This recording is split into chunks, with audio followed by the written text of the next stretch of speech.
from soil to air and birds. So there are lots of very, very interesting things and conclusions that can be drawn from monitoring birds, and I think we really can hear that from Mr. Zechtendzhiev. Also, he'll be telling us, I think, about what they've been doing at the Sveti Nikola wind park, but also if we could broaden up the whole topic, and if you could share with us what else is coming up, what are the latest technologies that we have in this area and how they can be applied. Hello, thank you. Thank you very much. I like these questions. This is my favorite subject. Very often I speak in auditories of scientists or different kind of meetings of colleagues, scientists, and this is my first experience when I speak in a business auditory, which is orientated positively and optimistic about renewable energy, and I don't have to explain all positive effects of this at the beginning. So I hope everybody is convinced in this and I don't have to spend time. So probably the better way is to stand because I have to manage with my presentation. It is a short version. Maybe it makes sense to say in this particular day of the biodiversity, when we celebrate it, what is the biodiversity? We often say this word and it passes something constant or conservation effort or something that we know exactly. Unfortunately, we like animals, but they don't like us as we like them. So usually, this is a one-way direction off. So they are afraid of people. That's why they feel some impact of our presence in this planet. So biodiversity is a very complex theory.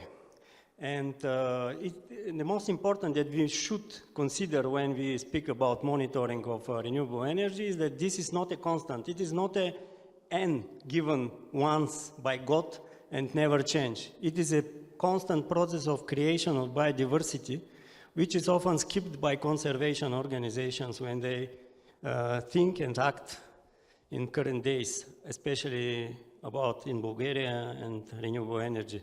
The changing environment produces biodiversity. It is also a part of equation. So when we lose biodiversity and we estimate the reasons for this, it's very important to understand that the main reason for bottleneck in biodiversity now is the global change dynamic of the climate, which provide or push the whole ecosystems to change very fast, faster than the species can adapt to these changes. So our main tool to stop or slow down this process is to slow down the processes that accumulate these gases and activate the warming and dynamic of climate. So every kind of local effect that we estimate in our investigation in respect to planning, construction, exploitation, operation of renewable energy projects, these are local effects. They are important for our social practice, for banking, for economic, but they are not important in respect to global ecology. So what we have in the moment, I will focus on experience. Bulgaria is, in my understanding, and in confirmation. Can you start this video or I can start? There is a video in this slide. Can you click on this? Okay. Bulgaria is have a leading experience and accumulated knowledge. Why? Because our government many governments were pushed by NGO sector to act and preserve birds, bats in development process of wind power, especially in the area of Kaliakra. So for this almost 20 years, I'm involved and may say that have overview of and actually history. I know the history of this development of our studies and who did this and the results of this. So what kind of data we have now after these 20 years? the technology of production of wind and photo and energy changed, but also changed all technologies for controlling or monitoring also changed. So now we have and thinking about this, I just have a message. When I was in, let's say, 14 years in the school, we wrote an essay. What will be the world in 2000? It was incredible far day. And believe me, nobody in my class of about 40 people even matched very close to reality, which was in 2000. So the maximum fantasy was that we will fly somewhere, but nobody imagined our communication possibilities. So when we develop our projects now in the moment, we should consider that even grid transmission of electricity will change probably a lot in next 10 years. And the problems that we now discuss probably will be solved by technology. But the big profit of our idea for renewables is changing of people mentality, because we don't need to accumulate something, but it comes every day to us, and we are part of this ecosystem. So what we learned and what data we collected is data how to manage, how to plan, and how to operate these projects. We use many technologies. Radar, this is a very sophisticated radar system. Video cameras with high resolution and software, special software. And we operate this integrated bird protection system for a long time. And the effectiveness of the system is confirmed in different international meetings, also including Berne Convention reports. And the Berne Convention closed the case Kaliakra after many years and considering the results of application of this system. This is about the history, but what we do now, we use, for example, this is already mentioned Super Karajao. It's known in Bulgaria as photovoltaic Super Karajao because it was the biggest photovoltaic park. And thanks to energy company and because of this corporate strategy of this company, we started a program of monitoring. So I would like to share this new, I think, a very important innovation. When you use Sentinel, European satellite, which make pictures for controlling of an environment, and we investigated this normalized green index of the vegetation. And the vegetation is very important for ecosystem because this is a base for everything. It produces biomass from energy. It is practically a photovoltaic plant, but it makes biomass, which later is transformed in energy. So it's a real photovoltaic park. So we investigated control area and the photovoltaic, and we compared this, and after the results, analysis of the results, we decided to restore some of the habitats, and now the company apply inside a very good management plan of the environment. So another good example is how, for example, you see here the predictions by the model of mortality, expected mortality in collision, and the real collision established after carcass monitoring of 20 years in wind turbines, in 114 turbines. So after over 46,000 individual searches under turbines, it's a unique database, not only in the level of Balkans and Europe, in the whole world, there is very little examples of such rich and long-term database concerning real bird mortality. So this is a big advantage in Bulgaria when we plan these wind plants in the future parks. They can be based not on the predictions, but on the real impact data. So can you start the video? Also during all these start years, we tested many new devices, new technologies, as I said, which can prevent direct mortality. Even it is low enough at the population level, we tested many different systems that can transmit sound, different sound, characters of sound, different type of cameras, infrared cameras, high resolution cameras. So we now know, based on this experience, Please start the video in the upper corner and the next closer. Yes. You see now difference between the radar picture in the left side and the right side, the picture of the thermal camera. The big difference between these two technologies is in the identification of the target. So in the radar you see something that is moving, you never know what species is this, and you need obligatory a field observer that can identify this and give you precise directions what to do with this species. And the second is the camera, which provides much more information in respect to behavior, altitude, kind of movements, so you can estimate the species. Later, please start yes, in the corner down.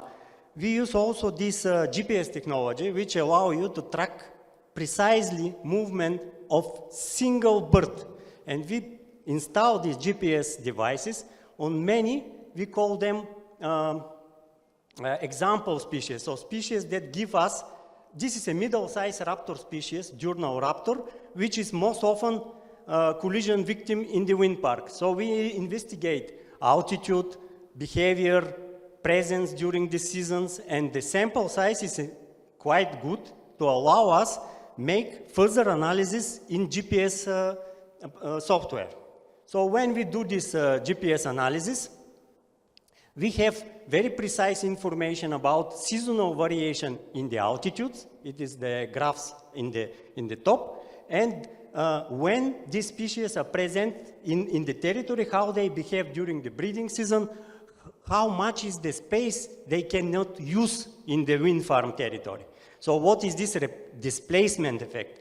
Based on all this, we now have a study which is aiming at quantification of the effect, which is missing part in all environmental impact assessments.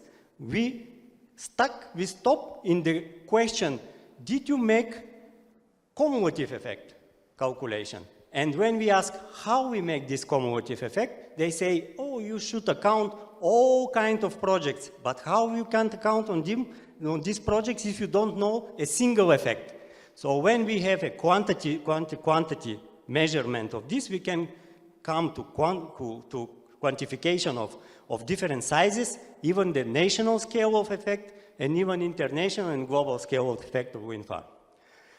So based on this data, we already know some patterns, how the wind farms, you see, depending on the density of turbines, how they impact the flying birds. So this barrier effect that is very often discussed, and the displacement based on barrier effect, and collision risk are virtually opposite. So they can exist together, but in this case, half of or part of the individuals pass through the wind farm, and another part of the individuals avoid this. So to estimate this behavior, we tested on GPS data of most common white stork migration, and we come to conclusion that the different density of turbines produce different kind of effects, but they can be measured and used, applied in environmental impact assessment. In the current moment, we have these cameras, which are very important for development of current stage wind farms in Bulgaria, because they are economically very, how to say, acceptable. They are serial produced by normal producers, not tailor-made devices, but my team and our study group develop a software, a code that is machine learning system based on pictures taken from the field by this camera in the real wind farms in Bulgaria. So this is a big advantage when you try to educate your software to recognize birds. You don't buy from internet or from a professional, photographs some pictures, because they are very good, but they are not applicable for education of your cameras. So please start, this is the last slide. I will not stretch anymore my talk. There are more, yes, and the down, the corner also, okay. So you see here how these cameras work in our practice. They can provide you identification, they upload the information in Excel table, and they can give you signal to stop the production for the time when the bird is endangered in the area close to wind turbines. So here is in contrast the radar, which gives you precise distance, precise information, but unfortunately it does not allow you identification of species, which is crucial, key element in mitigation measures. So this is all. Thank you. I cannot change. Opa, sorry. The last slide. Thank you for your attention. Excuse me if it was too long. As I said, this is my favorite, and I'm very happy. Thank you so much. It's been really amazing, these insights, the things you're telling us about technology. I never imagined that it had reached so far, employing even machine learning. But one thing that really I think is important is this message that you stressed in the beginning of your presentation. You said that one thing we should do is we should change our mentality when it comes to the renewable energy and its development, to keep pace and to really be adequate in our response. So taking up from there, and because we have to really wrap up this panel, my last question to all the panelists. So despite these positive examples that we've been sharing, that people, some of them are widely known, others not so much, but still there are lots of concerns, fears against renewable energy projects, most of them, some of them intentional, some of them unintentionally fueled. So what do you think, like if we really have to keep it very brief, where should developers of renewable energy projects focus their efforts to really try to convince the public that there's nothing really to fear? Thank you. Oh, thanks. I have actually 2 points. The one is that the current generation is already very difficult to change, so we must work on our children, grandchildren, and probably work for the future, which belongs to the children. But the second, what we can do now is to, when we plan our projects, the best way to make it ecologically sustainable is to think about the species established. So the survey, pre-construction survey gives you list of species. When you evaluate the species, try to estimate the ecological time that these species need to adapt to these changes. Ecological time means how fast they breed. They don't have our calendar, they don't know when is Christmas. They measure time, how many times they breed. So depending on how long the species is living, this can be very sensitive, less sensitive, and so on. If we give them chance to adapt ecological time, and the big project is separated in some stages, steps by step, then we provide this ecological time for most of the species. And then they can adapt. Adaptation is a part of life. We cannot stop this, just have to give chance to life to adapt to our presence in the planet.